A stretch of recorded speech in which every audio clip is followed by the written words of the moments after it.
En 2017 empezamos a organizarnos en Barcelona para combatir la escalada de precios del alquiler. Estábamos en un momento en el que los precios no paraban de subir y además había mucha gente que se veía expulsada de su casa. Empezamos a organizarnos, impulsamos el Sindicato de Inquilinas de Barcelona, que ahora ya es el Sindicato de Inquilinas de Cataluña.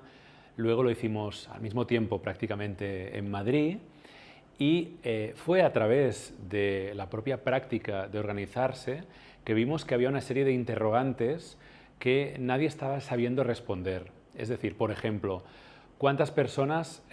habían sido expulsadas de su casa en los últimos años? Lo que llamamos expulsiones invisibles, que son sin un orden judicial, simplemente que te llega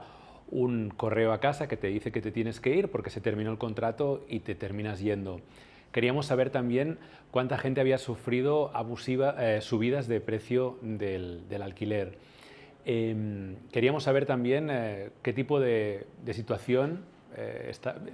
las diversas situaciones que se estaban viviendo en el mercado del alquiler. Mi rol es hacer un análisis comparativo entre las encuestas realizadas en las ciudades de Madrid, Barcelona, Lisboa y Buenos Aires, partiendo de los resultados analizados en los diferentes informes que ya se han publicado. Para empezar, me gustaría destacar que el trabajo comparativo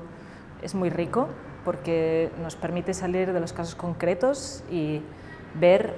dinámicas que se dan de forma generalizada en los distintos mercados de vivienda y concretamente mercados de alquiler privados. También es muy interesante ver cómo las experiencias inquilinas tienen paralelismos en contextos tan diferentes como las ciudades que estamos analizando.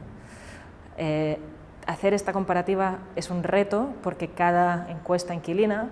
aunque hemos compartido ciertas áreas de análisis, cada encuesta se ha adaptado al contexto concreto de cada ciudad y de las necesidades también de los colectivos que hacían la encuesta. Entonces, las preguntas concretas son un poco diferentes entre las encuestas. De todos modos, eso no nos impide hacer un análisis comparativo a grandes rasgos y detectar ciertas dinámicas que aplican a todas las ciudades. Primero de todo, es importante destacar que aunque Barcelona, Madrid, Lisboa y Buenos Aires son ciudades con contextos sociales, históricos y políticos diferentes, comparten algunas cuestiones en común, como por ejemplo el hecho de que son ciudades insertadas dentro de países mayoritariamente propietarios. Aunque este sea un hecho general, sí que es verdad que esto ha ido cambiando en las últimas 2 décadas y la última década, en el caso de Portugal y España. La expansión de la población propietaria tuvo un parón después de las crisis financieras, lo que hizo que, a resultas de este parón, empezara a crecer por primera vez en muchas décadas la población inquilina. Estamos hablando entonces de ciudades donde se ha dado en la última década una expansión de la población inquilina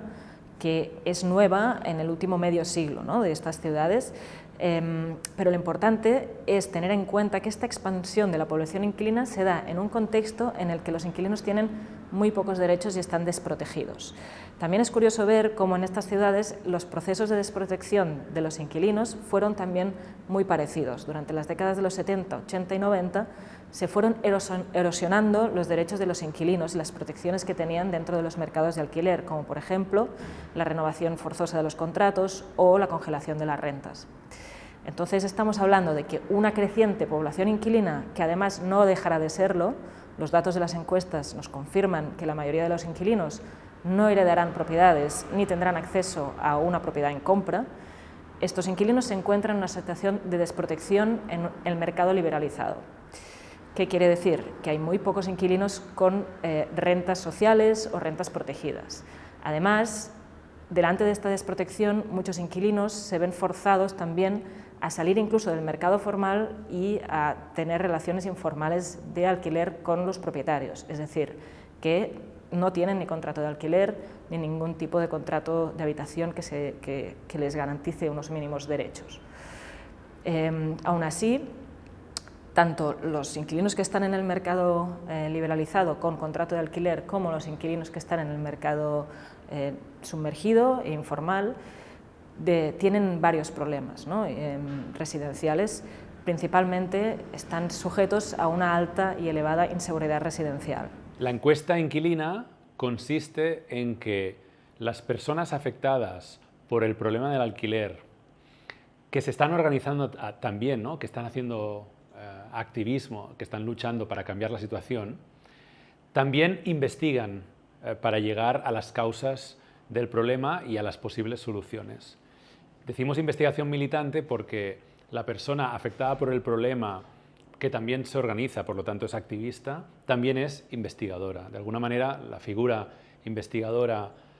sujeto afectado por el problema directamente porque le afecta a sus condiciones de vida, y activista convergen en la misma persona, en la misma figura. Decimos que es un proceso de autodiagnóstico, de entender bien cuál es el problema que te afecta desde un punto de vista estructural, ¿no? Cuáles son las causas de ese problema y cómo puedes resolverlas, ¿no? Entonces lo que hicimos básicamente fue primero diseñamos un formulario con una serie de preguntas. Bueno, pues ese formulario con una serie de preguntas que serían la base de la encuesta se diseñó por el grupo de investigadores que hemos estado en la encuesta, pero se hizo también un proceso de devolución a compañeras y compañeros del sindicato de inquilinos, una mesa de trabajo, un taller en el que se terminaron de diseñar las preguntas para responder a aquellas cuestiones más acuciantes a las que no se les estaba dando respuesta. Tengamos en cuenta que normalmente salen muchísimas encuestas en todos los países del mundo sobre vivienda, sobre el problema del acceso a un techo, salen muchísimos datos, pero suelen ser datos como la evolución de los precios, la oferta, cuánta oferta hay, cuánta demanda. Suelen ser datos de este tipo que realmente no te están explicando cuáles son las condiciones de vida de las personas que viven en las casas. Entonces queríamos responder a estas cuestiones, ¿no? ¿Cómo vive la gente? Pues lo que decíamos antes, si están en riesgo de ser expulsadas, si tienen inseguridad residencial y toda una serie de cuestiones. Bueno, esas preguntas no fue un grupo de académicos que lo pensó desde un despacho, desde una oficina como esta, sino que la idea era, bueno, de entrada ya éramos personas que conocíamos muy bien el problema porque nos estábamos organizando para ponerle solución, pero además abrimos ese formulario de la encuesta a compañeras y compañeros del sindicato, fueron invitados a una serie de sesiones en las que se terminaron de definir esas preguntas. Esto ya es algo que hace que la encuesta y la metodología sea muy diferente al tipo de informes y trabajos de investigación que se hacen normalmente desde otros ángulos, desde otras perspectivas. Luego, en el proceso de recolectar datos, básicamente lo que se hace es que se organiza un grupo de trabajo, un grupo de encuestadoras y encuestadores que salen del propio sindicato en muchos casos, y no solamente, porque son personas que ya están acostumbradas a ir a bloques donde viven personas en alquiler, edificios, y lo que se buscaba era que por un lado se hacía la encuesta y por otro lado también se daba a conocer la existencia del sindicato, es decir, que por un lado se recogían los datos de manera rigurosa y por otro lado también se le daba información a la persona encuestada sobre la existencia de una organización como el sindicato que le permitía poner solución a los problemas de los que estaba hablando en la encuesta. Pues mi rol dentro de esta encuesta fue que con un conjunto de compañeras del sindicat nos encargamos de el trabajo de campo, de un trabajo de campo muy específico, que era buscar algunos perfiles a los que las empresas demoscópicas no llegaban igual por idioma, por dificultad de acceso o por diferentes razones, y por tanto estuvimos haciendo encuestas de forma un poco quirúrgica, es decir, seleccionando algunos perfiles que tenían que tener voz en este proceso. Pasar encuestas a estos perfiles más difíciles de encontrar fue bastante interesante, sobre todo porque nos permitió acceder a personas con las que no acostumbramos a mantener conversaciones largas en nuestro día a día. Por ejemplo, buscábamos a personas de diferentes procedencias o que tenían trayectorias migratorias diferentes, y también nos dimos cuenta de que hay un conjunto de estrategias residenciales que están un poco invisibilizadas, pues compartir una habitación de forma familiar o compartir la residencia con más de 11 personas. Eran formas de habitar que igual no teníamos tan presentes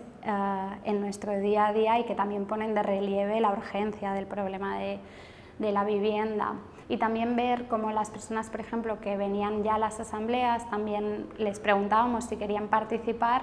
y se sentían como que de alguna forma era una especie de retorno o de visibilización de una situación que sí que está representada, pero igual no con el detalle con el que está representada en la encuesta inquilina. Y es verdad que luego también hemos combinado esa metodología tan singular con metodologías más clásicas. Pues, por ejemplo,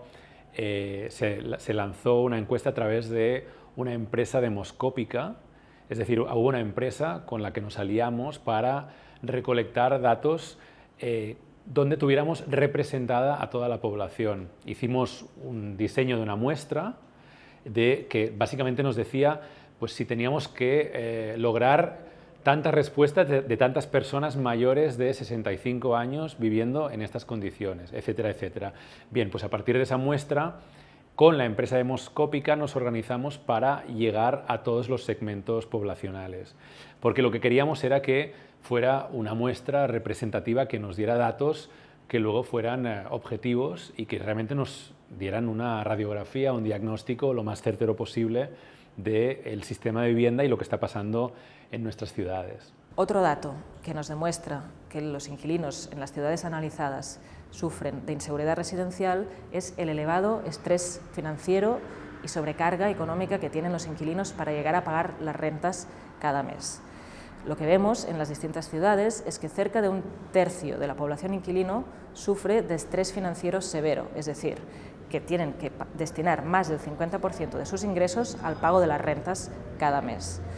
Otro indicador importante a destacar es que muchos inquilinos se ven obligados a pedir apoyo financiero externo a sus propios hogares para poder llegar a fin de mes, y además nos encontramos que entre un 15 y un 20% de la población inquilina está teniendo problemas para pagar y hacer frente a los pagos del alquiler y de los suministros. La encuesta inquilina nos ha permitido lograr dos objetivos hasta la fecha. Por un lado, intervenir en el debate público y hacer que la discusión sobre el problema de acceso a la vivienda vaya mucho más allá de la cuestión de la oferta y la demanda y de la evolución de los precios. Hemos conseguido situar problemas como los desahucios invisibles, es decir, todas aquellas personas que se ven expulsadas de casa sin orden judicial porque les llega una carta que dice que se tienen que ir porque se ha terminado el contrato. Lo hemos conseguido cuantificar en datos. También, por ejemplo, hemos conseguido ver que cuando hay una inmobiliaria o hay un gran propietario, un gran casero en la relación de alquiler,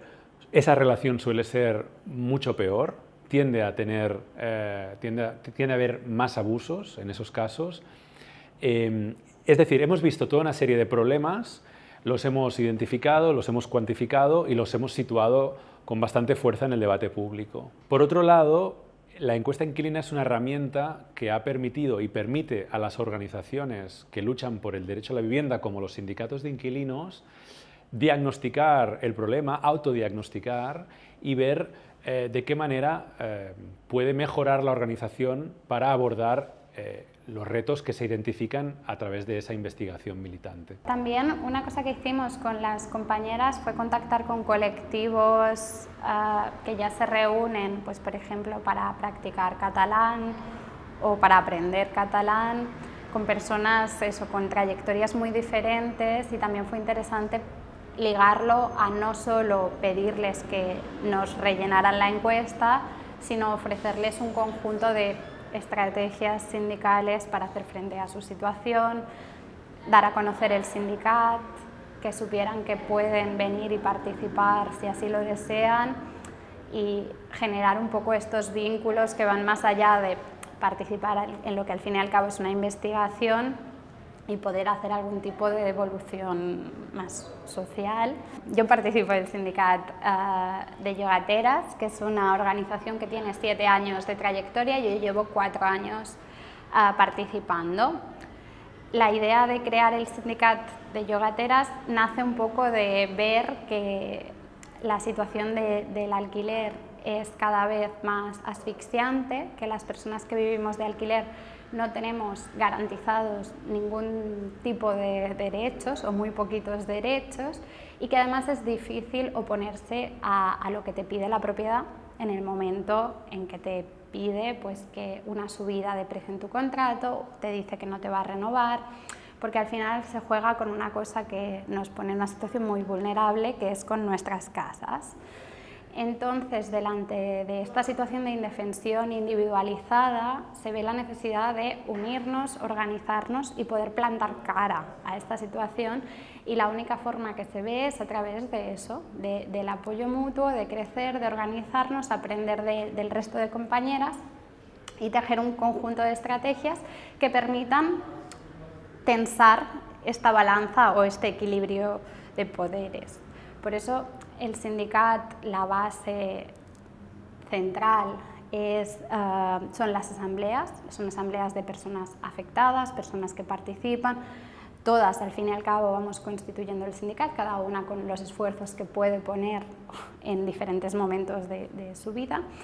y allí es donde se comparten estrategias y tejemos diferentes maneras de afrontar las diferentes casuísticas. La idea de este espacio no es tanto, que también y que es evidente, encontrar soluciones individuales, sino ir entendiendo que estamos haciendo frente juntas a un problema que es colectivo, que es de primer orden y que es necesario hacer alguna cosa y participar de alguna manera. Por tanto, generar cierta conciencia y cierta forma de organización política. Pero aparte de esta parte más de base, que ya digo es lo que sostiene el sindicat, también hay toda una estrategia de presión pública y de visibilización pública que también pretende generar un discurso que permita disputar los mantras típicos de la propiedad, de que la propiedad es el primer valor o el primer derecho que debe defenderse, y plantear alternativas discursivas, otras formas de disputar el derecho a la vivienda, que son también necesarias porque al fin y al cabo el derecho a la propiedad lo que ha hecho es llevarnos a esta situación que es cada vez más insostenible, donde el sueldo mínimo es más bajo que el precio del alquiler en Barcelona.